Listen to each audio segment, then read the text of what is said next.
बहुत ही दिमाग लगाना है। पहली चीज में क्या बताया था कि फर्स्ट नंबर से लास्ट नंबर में मल्टीप्लाई करते हैं, जो आता है उसका एलसीएम निकालते हैं, फिर हम उसी एलसीएम से दो नंबर को चूज करते हैं, फिर दो नंबर को चूज करने के बाद हम क्या करते हैं कि बीच वाले नंबर को चेंज करते हैं। यदि बीच वाला नंबर हमारा 7x है तो हम क्या करते हैं कि कौन से दो नंबर को हम जोड़ें या घटाएं कि हमें 7x मिल जाए, तो 2 + 5 करते हैं तो हमें 7 मिल जाता है। और इसी प्रकार मैंने दूसरी कंडीशन हमारे पास दूसरा रिजल्ट ये निकालने के लिए होता है कि जो मैंने मल्टीप्लाई किया और जो मुझे 10 मिला है वो भी यदि हम जो उस नंबर से गुणा कर रहे हैं, तो यदि प्लस साइन में 10 है तो मुझे प्लस साइन में भी 10 मिलना चाहिए। याद रखिएगा, दोनों कंडीशन हमारी ट्रू होनी चाहिए, तभी मैं आगे क्वेश्चन को करूंगा। तो यहाँ पे 2 + 5 मैंने ऐड किया तो 7 मिल गया मुझे, और यहाँ पे 2 × 5 किया तो मुझे 10 मिलेगा। दोनों रिजल्ट मेरे सही हैं, याद रखिएगा, ये भी और ये भी। अब मैं क्या करता हूँ, आगे की चीज समझ में आ रहा है ना? बिल्कुल भी। यदि आपको समझ में ना आए तो एक बार हमको मैसेज जरूर कर दीजिएगा, हम फिर से आपको इसी चीज को बताएंगे, याद रखिएगा। समझ में ना आए तो आप मैसेज में क्लिक जरूर करिए। तो हम क्या करते हैं, सबसे पहले x² प्लस, मैंने क्या कहा, चेंज किसे करना है, 7x को। 7x को चेंज करेंगे तो मुझे क्या मिलेगा, 2x + 5x। इसी की जरूरत है मुझे, क्योंकि 2x में मैं 5x जोड़ दूंगा तो मुझे 7x मिल जाएगा। इसके बाद यहाँ पे 10, यहाँ पे 10 याद रखिए। तो अब क्या करेंगे, यहाँ पे 10 मैंने बताया था ना कि x² को भी चेंज नहीं करेंगे, 10 को भी चेंज नहीं करेंगे, पहले ही बता दिया था। अब आपके दिमाग में ये क्वेश्चन चल रहा होगा कि यार मैं 2 × 5 10 क्यों ला रहा हूँ, मुझे 10 की कोई जरूरत ही नहीं है, मुझे 10 को चेंज ही नहीं करना। तो क्या सबसे पहले हम 1 का × 10 से करते तो मुझे 10 मिलता है, तो मुझे इस रिजल्ट की जरूरत है ना। इस रिजल्ट से मतलब है, इस रिजल्ट से मतलब बिल्कुल भी नहीं, याद रखें। अब यहाँ से आप मुझे बताइए, यहाँ से कॉमन क्या है? कॉमन का मतलब ये हुआ कि यदि यहाँ पर दो नंबर है तो इन दो नंबरों के बीच कॉमन क्या है, यानी दो नंबरों के बीच में मतलब कॉमन का मतलब ये होता है कि दोनों में क्या चीज है। जैसे मैंने यहाँ पे देखा तो यहाँ पे x मुझे दिख रहा है, यहाँ भी मुझे x दिख रहा है, तो मैंने कह दिया कि भाई जब x यहाँ भी दिख रहा है और x यहाँ भी दिख रहा है तो सिंपल सी चीज है कि x ही कॉमन होगा। तो मैं यहाँ से कॉमन x ले लेता हूँ, यहाँ से मैंने x कॉमन ले लिया, इसको 0 के बराबर ले लीजिए। अब जब मैं x को कॉमन ले लिया तो यहाँ पे मुझे क्या बचा, अब यहाँ पर जब मैं x का कॉमन, x यहाँ से कॉमन उठा लिया। यदि x² समझ नहीं आता है कि x² का मतलब ये x का 2 बार गुणा, x³ का मतलब क्या हुआ, x का 3 बार गुणा, x⁴ का मतलब क्या हुआ कि x का 4 बार गुणा। क्लियर हो गया? पावर का मतलब ये होता है कि उस नंबर का उतने बार इंटू मल्टीप्लाई। जैसे x² है तो x का 2 बार इंटू x। यदि x³ है तो x का 3 बार गुणा, कहने का मतलब x इंटू x। इसी प्रकार यदि x⁴ है तो कहने का मतलब क्या हुआ, x का 4 बार गुणा, x इंटू x। क्लियर हो गया? चलिए, तो यहाँ पे क्या है समझ लीजिए, x² मतलब x का इंटू 2 बार, x इंटू x। अब यहाँ से कॉमन क्या आएगा, मुझे दिख रहा है स्पष्ट, यहाँ पर 2 बार x है, यहाँ पे 1 बार x है। कहने का मतलब यहाँ से x कॉमन उठाया जा सकता है, तो यहाँ से हमने x कॉमन उठाया और इसको हटा दिया। ये तो मैं समझाने के लिए बता रहा हूँ कि x² मतलब x का इंटू x। इसके बाद यहाँ पे क्या बचा, जब x इंटू यहाँ पे x था, जब एक x हमने कॉमन ले लिया तो एक x ही बचा, सिंपल सी चीज है। यहाँ पे x मैंने ले लिया और यहाँ पर क्या बचा, जब x बाहर आ गया तो 2। ओके, इसके बाद हमने यहाँ से कॉमन क्या लिया। अब यहाँ से कॉमन क्या है, प्रॉब्लम आपको यहाँ जाएगी कि यहाँ से कॉमन क्या आएगा। आप यहाँ पे जानते हैं कि 5 का इंटू x से है, क्लियर हुआ। यहाँ पर इसको मैं क्या कर सकता हूँ, 5 का इंटू 2 से कर सकता हूँ। यहाँ पर 5 का इंटू x से था, यहाँ पर मुझे 10 दिख रहा है, तो मैं तो 10 को 5 का गुणा 2 मतलब 5 गुणा 10 हो सकता है। हम तो पढ़ते हैं 2 × 5 = 10 या 2 गुणा 5 कर सकता हूँ, ये 5 गुणा 2 कर सकता हूँ। भाई 10 को मैं 5 इंटू 2 कर सकता हूँ, 5 इंटू 2 कर सकता हूँ ना भाई। 10 ये भी है, और जब इसको भी मैं मल्टीप्लाई करूंगा तो मुझे 10 ही मिलेगा। तो बात तो एक ही हुई ना। तो सबसे पहले हम क्या कर लेते हैं कि 5 का इंटू हमने 2 से कर लिया, 5 का इंटू हमने किससे किया, 2 से कर लिया।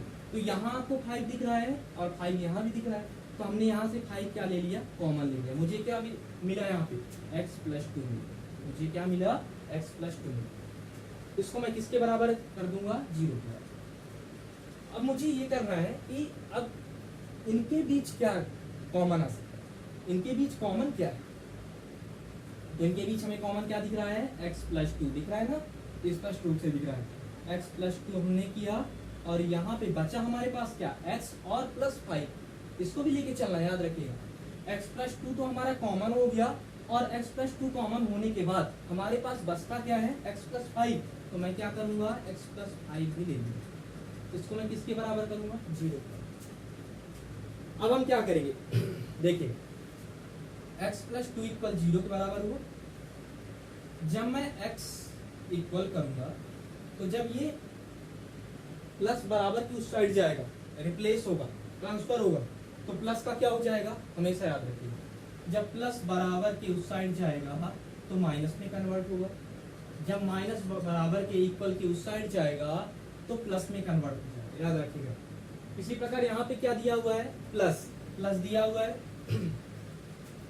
तो मैंने बताया कि प्लस जब इक्वल के उस साइड जाएगा तो किस में कन्वर्ट हो जाएगा, माइनस में कन्वर्ट हो जाएगा। तो x इक्वल मुझे क्या मिल गया, -2। इसी प्रकार अब दूसरा क्या है मेरे पास, x+5 = 0, x+5 = 0, x+5 = 0, तो जब प्लस इक्वल के उस साइड जाएगा तो माइनस में कन्वर्ट होगा, मैंने बताया था, और नंबर भी उस साइड जाएगा, याद रखिएगा। तो x इक्वल मुझे क्या मिल गया, -5। कहने का मतलब s के दो वैल्यू मुझे मिल चुके हैं, -2 और -5। मैंने कहा था जब मैं बता रहा था कि ax² bs + c मेरे पास कोई बहुपद है तो उस बहुपद को मैं शून्यक के रूप में कन्वर्ट कर लूंगा, और शून्यक का नाम मैं क्या दे रहा हूँ, अल्फा और बीटा, याद रखिएगा। तो मैं इसको कह सकता हूँ अल्फा बराबर -2 और बीटा बराबर। क्लियर हो गया। मैंने कल ही बताया था कि यदि मेरे पास पावर 2 है, द्विघाती बहुपद की पावर यदि 2 है तो उसके सॉल्यूशन भी 2 मिलेंगे, और मैं यहाँ पर क्या सॉल्व कर रहा हूँ, द्विघाती बहुपद सॉल्व कर रहा हूँ, और द्विघाती बहुपद में मुझे कितने सॉल्यूशन मिल रहे हैं, 2 सॉल्यूशन मिल रहे हैं। पहला अल्फा इक्वल -2 और दूसरा बीटा इक्वल -5। यहाँ तक सबको क्लियर हो गया होगा, एक बार लिख लीजिए फिर देख लेते हैं।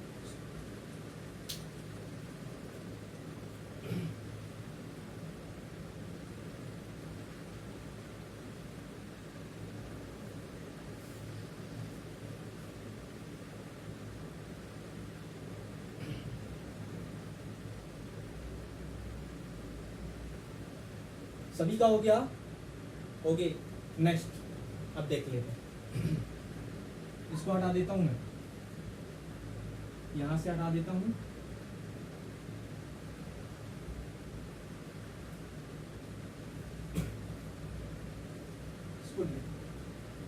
इसको लिख के रखेंगे। इसको मैंने समीकरण इक्वेशन नंबर 1 दे दिया। अब मुझे अल्फा इक्वल क्या मिला था, -2, और बीटा इक्वल मुझे क्या मिला था, -5। शून्यक की बात कर रहा था कि शून्यक ज्ञात कीजिए, तो मुझे 2 सॉल्यूशन मिल चुके हैं, मुझे 2 शून्यक ऑलरेडी मिल चुके हैं। यदि क्वेश्चन में ये पूछा जाता है कि 2 शून्यक ज्ञात कीजिए तो मुझे 2 शून्यक तक ही क्वेश्चन को सॉल्व करना है, ये नहीं कि शून्यक पूछ रहा है हम रिलेशन भी सॉल्व कर रहे हैं। जितना क्वेश्चन पूछा जाए आपको क्वेश्चन सेम देना है, जैसे शून्यक पूछ रहा है तो मुझे शून्य निकालना है। यदि संबंध स्थापित करने के लिए, शून्यक के साथ संबंध स्थापित करने के लिए बोल रहा है तो मैं संबंध भी स्थापित करूंगा। चलिए अब अगला स्टेप जो है, अगले स्टेप में मैं क्या करूंगा, शून्यकों तथा गुणांकों के बीच संबंध। स्टेप बाय स्टेप मैथ्स करने से क्या होता है, आसानी से मैथ्स सॉल्व हो जाता है और समझ भी नहीं आता कि मतलब यार बहुत लेंथी है मैथ्स। बहुत सारे लड़के बोलते हैं यार मैथ्स लेंथी है, मैथ्स में फेल भी हो जाते हैं। मैथ्स कुछ भी नहीं, अभी मैंने शून्य निकाल के आपको दिखाया, अब ऐसे ही संबंध भी बता दूंगा। जैसे अल्फा इक्वल मुझे -2 मिला और बीटा इक्वल मुझे -5 मिला। हमने संबंध, सबसे पहले मैं क्या करूंगा, समीकरण 1 की तुलना, याद रखिएगा समीकरण 1 की तुलना मैं किससे करूंगा, ax² + bx + c से करने पर,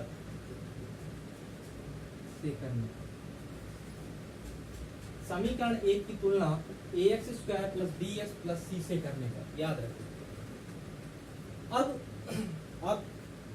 ax² + bx + c से करने पर तुलना, ये कैसी चीज है, कहने का मतलब ये कि समीकरण मेरा एक ये हुआ ना, तो समीकरण एक मतलब एक्स स्क्वायर 7x प्लस 10, समीकरण एक ये हो गया। अब कह रहा है कि जो समीकरण एक की तुलना मैं किससे करूंगा, तुलना का मतलब ये कि compare A x square B x plus C. जैसे आपकी लंबाई, जैसे कोई किसी ने कहा कि अनिल की लंबाई इतनी है, क्या तुम अनिल के कंपेयर आपकी लंबाई इतनी है, ऐसा पूछ लिया जाता है। उसी प्रकार जैसे समीकरण एक की मैं बात कर रहा हूँ कि एक की तुलना में A x square plus B x plus C से कर रहा हूँ, तो मुझे क्या मिलेगा, x square plus 7x plus 10 किसके बराबर है, A x square plus B x plus C के बराबर है। कहने का मतलब मुझे यहाँ से क्या मिलेगा, ए एक्स स्क्वायर इक्वल मुझे क्या मिलेगा, किसके बराबर है, जब ये बहुपद इस बहुपद के बराबर है। जब ये बहुपद, तुलना का मतलब क्या होता है, किसी से के बराबर या किसी से तुलना कराना, किसी के बराबर होना। इक्वेशन जैसे किसी के बराबर होना, आपकी लंबाई किससे क्या, जैसे मैंने बताया। तो कंपेयर का मतलब, तुलना का मतलब यही होता है किसके बराबर है, मतलब किसी इक्वेशन को किसके बराबर कर दें, वही तुलना का मतलब वही होता है। तो जब बहुपद इस बहुपद के बराबर है, जब ये बहुपद इस बहुपद के बराबर है, तो सिंपल सी चीज है कि ये जो टर्म है, ये जो पार्ट है, इस पार्ट के बराबर होगा। जब ये बहुपद इस बहुपद के बराबर है, तो सिंपल सी चीज है, ये जो टर्म है इस टर्म के बराबर होगा। मैंने किया एक्स स्क्वायर। अब यहाँ पर a का इंटू किससे है, एक्स स्क्वायर से है ना, एक्स स्क्वायर के बराबर। मैंने बताया था कि जब इंटू को हम इक्वल की उस साइड ले जाते हैं, जब इंटू को हम इक्वल की उस साइड ले जाएंगे तो डिवाइड में कन्वर्ट होगा, प्लस को माइनस में, माइनस को प्लस में, और डिवाइड को मल्टी, भाई डिवाइड जब इक्वल की साइड जाएगा तो मल्टीप्लाई में कन्वर्ट हो जाएगा। तो हमने क्या किया, जब यहाँ पे इनटू है तो जब ये इस साइड जाएगा तो डिवाइड में कन्वर्ट हो जाएगा ना। तो एक्स स्क्वायर का हमने एक्स स्क्वायर से कैंसिल किया, तो मुझे क्या मिला, ए इक्वल 1 मिला। मुझे क्या मिला, ए इक्वल 1 मिल चुका है, याद रखिएगा। अब यहाँ से क्या है, इसको थोड़ा सा देखते चलते हैं। अब ये बी एक्स, अब जब ये टर्म इस टर्म के बराबर है तो ये टर्म इस टर्म के बराबर होगा। तो ये टर्म क्या है, 7x, तो यहाँ से x x डायरेक्ट में काट दूं, क्योंकि यहाँ पर जब इनटू है तो उस साइड जाएगा तो डिवाइड में चला जाएगा, x x कैंसिल हो जाएगा। चलिए ओके, v इक्वल 7। अब यहाँ पर जब ये टर्म इस टर्म के बराबर हो गया तो ये वाला टर्म इस टर्म के बराबर हो जाएगा, इसके बराबर हो जाएगा। तो c इक्वल मुझे यहाँ पे क्या मिलेगा, 10 मिलेगा। c इक्वल मुझे क्या मिलेगा, यहाँ पे 10 मिलेगा। ओके आगे, तो यहाँ पे हमें क्या, a का मान फाइंड हो चुका है, b का मान फाइंड हो चुका है, c का मान भी फाइंड हो चुका है। a का मान क्या है, 1 मुझे मिला, b का मान मुझे क्या मिला, 7 मिला, c का मुझे मान क्या मिला, 10 मिला। याद रखिएगा, इनके मान हमें आगे यूज करना है। आगे चल,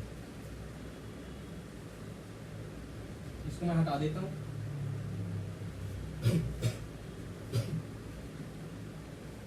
अब हमने रिलेशन क्या पढ़ा था, हमने रिलेशन ये पढ़ा है कि दो शून्यकों का योग, शून्यकों का योग क्या होता है, शून्यकों का योगफल पढ़ा है ना, शून्यकों का योगफल, यही तो पढ़ा है रिलेशन। शून्यकों का योगफल हमने क्या पढ़ा है, alpha plus beta equal minus B upon, या माइनस एक्स का गुणांक अपान एक्स स्क्वायर का गुणांक। इसको लिखने की कोई भी जरूरत नहीं, हमने बता दिया था कि माइनस एक्स का गुणांक अपान एक्स स्क्वायर का गुणांक किसके बराबर है, माइनस बी अपान ए के बराबर है।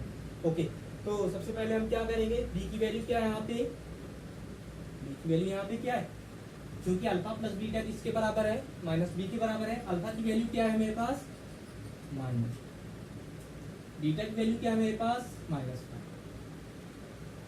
इसको इक्वल किसके बराबर करूंगा, माइनस बी अपान है। बी की वैल्यू क्या है, बी की वैल्यू 7 है, यहाँ पे माइनस ऑलरेडी लगा हुआ है, ये लो, अपान ए की वैल्यू क्या है यहाँ पे 1, यहाँ पे।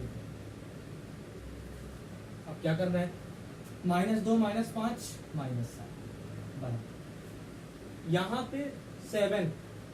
मैंने याद रखिए कि कोई भी नंबर लिखने से पहले हमेशा जब हमें ये दिखे कि जब हमें कोई भी खतरा होता है तो हम कुछ ना कुछ अपने बचाव के लिए लेके चलते हैं। जैसे अब बाइक से जा रहे हैं तो बाइक से जब हम जाते हैं तो हेलमेट लेके चलते हैं कि भाई कोई पकड़ ना ले, 1000 रुपये फाइन कर देगा कि नहीं।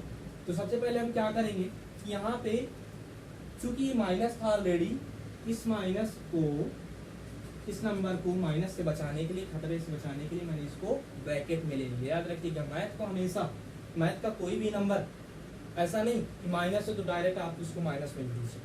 तो हमने क्या किया, इसको ब्रैकेट में ले लिया।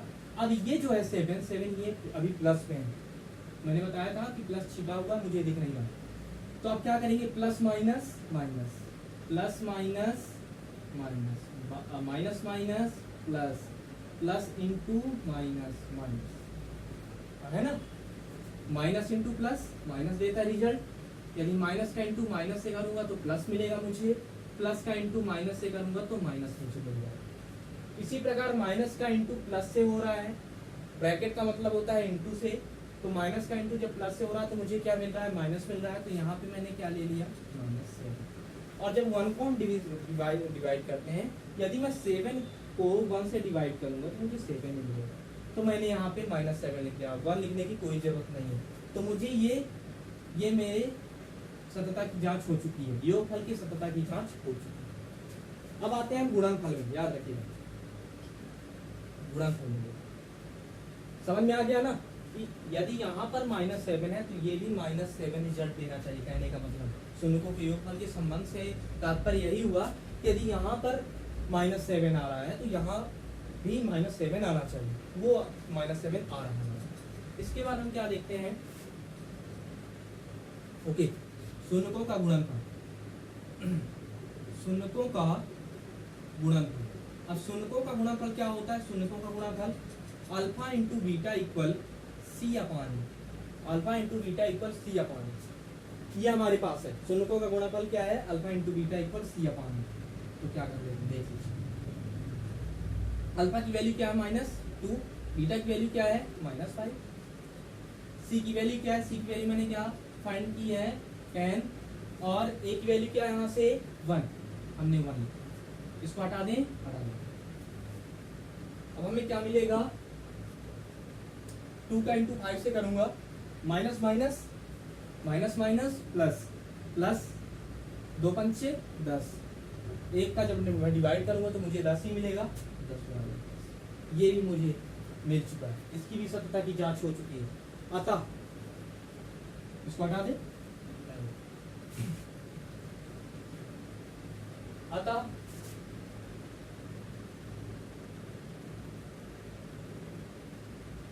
प्रूफ हुआ, ऐसा लिखा जा सकता है या फिर ऐसा लिखा जा सकता है कि अतः सत्यता की जांच हुई।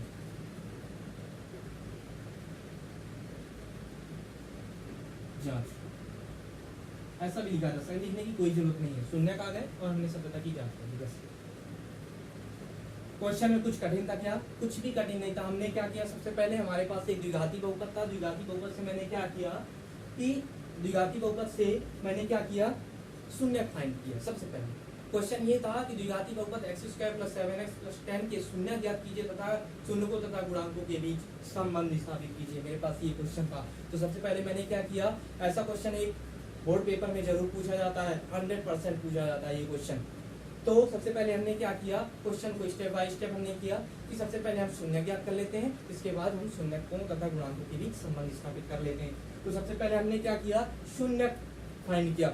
शून्य फाइंड करने के लिए हमने क्या किया कि फर्स्ट नंबर को जो है हम लास्ट नंबर से मल्टीप्लाई करते हैं, तो हमें क्या मिलता है, जो भी नंबर मिलता है, फैक्टर निकालने का तरीका, जो भी नंबर हमें मिलता है उस नंबर का सबसे पहले हम एलसीएम लेते हैं। फिर दूसरी कंडीशन हमने क्या बताई थी कि जो एलसीएम में जो नंबर हमें मिलते हैं, हम बीच वाले को चेंज करते हैं, बीच वाले नंबर को चेंज करते हैं। और बीच वाले नंबर की कंडीशन ये होती है कि हम उन दो नंबरों को, मतलब दो नंबरों, ऐसे कौन से दो नंबर है कि जोड़ने घटाने पर हमें बीच का नंबर मिलना चाहिए। और दूसरी कंडीशन ये भी थी कि उन दो नंबरों का यदि मैं मल्टीप्लाई करूं तो मुझे जो मल्टीप्लाई करने से रिजल्ट आया था वो रिजल्ट उसी साइन पे मिलना चाहिए।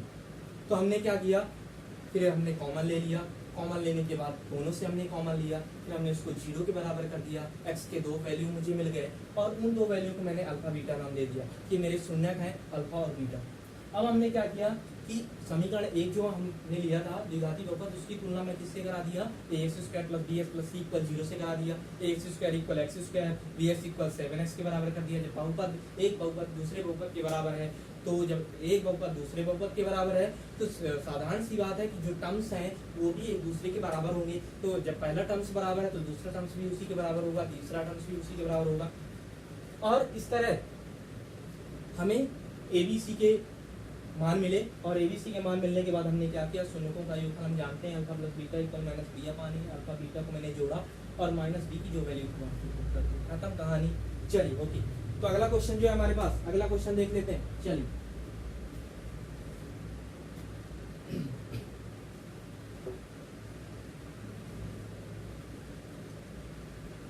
अगला क्वेश्चन भी बहुत ही प्यारा क्वेश्चन है, याद रखिएगा। एक क्वेश्चन और करते हैं आज। जैसे हमारे पास एक क्वेश्चन है, बहुत इंपॉर्टेंट क्वेश्चन है, याद रखिएगा। बहुपद, बस वीडियो देखते रहिए, मजा आएगा 100%। चलिए, बहुपद एक्स स्क्वायर माइनस 3 के शून्य ज्ञात कीजिए।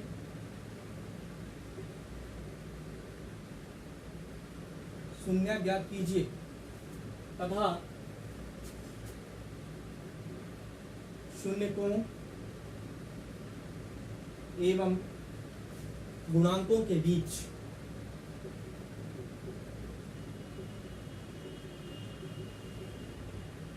संबंध स्थापित कीजिए। ये हमारे पास क्वेश्चन है। हमारे पास जो क्वेश्चन है, बहुपद एक्स स्क्वायर माइनस 3 के शून्य ज्ञात कीजिए तथा शून्यकों एवं गुणांकों के बीच संबंध स्थापित कीजिए। ओके, तो हमारे पास जो पॉलिनोमियल है, बहुपद है एक्स स्क्वायर माइनस 3। अभी आपको प्रॉब्लम जाएगी कि यार अभी मैं क्वेश्चन क्या पढ़ रहा था, अभी मैं क्वेश्चन ये पढ़ रहा था x square plus 7x plus 5 है, लेकिन बीच का नंबर तो पता ही नहीं है कहाँ पे, इसका बीच का नंबर मुझे पता ही नहीं। ओके, कोई बात नहीं, बीच का नंबर भी पता चल जाएगा हमें। तो सबसे पहले हम क्या करते हैं, वेरी इंपॉर्टेंट क्वेश्चन है, याद रखिएगा।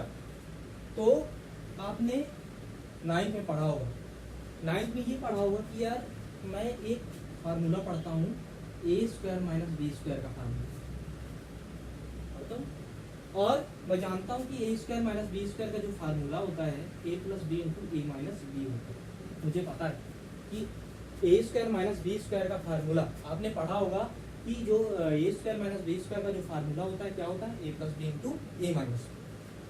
अब यहाँ पे हम क्या करते हैं, अब हमें क्या दिख रहा है यहाँ पे, ये जो ए स्क्वायर है इसके फॉर्म में तो है, लेकिन जब एक्स स्क्वायर ए स्क्वायर के फॉर्म में है तो मैं 3 को बी स्क्वायर के फॉर्म में कन्वर्ट कर दूं। कहने का मतलब यहाँ पर आपको ये ध्यान देना है